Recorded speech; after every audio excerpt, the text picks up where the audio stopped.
Ciao amici, bentornati sul mio canale. Oggi, come vedete, ho la chiave del nostro fido Fremont che, come vedete, anche se il tasto non è utilizzato, si è bucato o consumato. Allora provvederemo alla sostituzione del guscio. Ho acquistato su Amazon questo qui nuovo con relativa chiavetta, ma questa è da fare, per cui utilizzerò questa originale.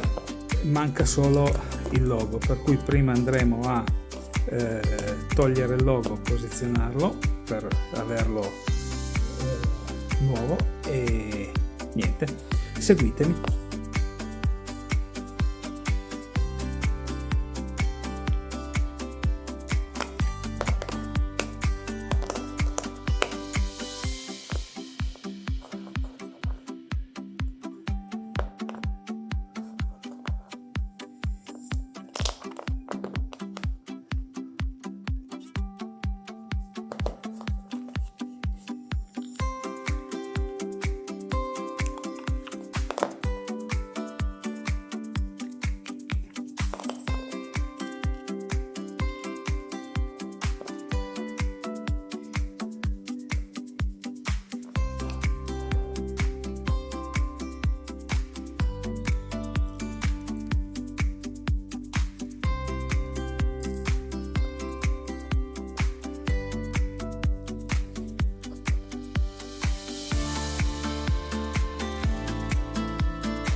Come vedete è stato un lavoro molto veloce. Adesso andremo a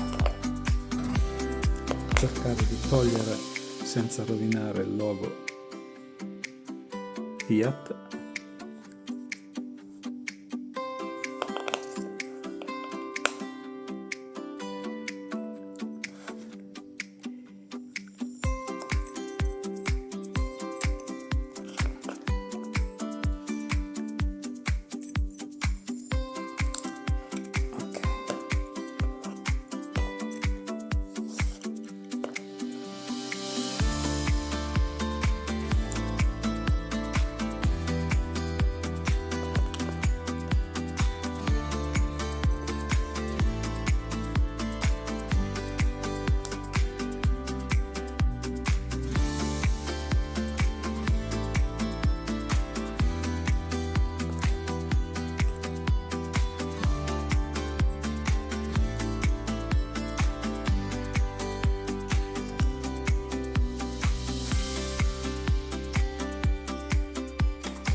Bene, e anche il guscio è sostituito e niente.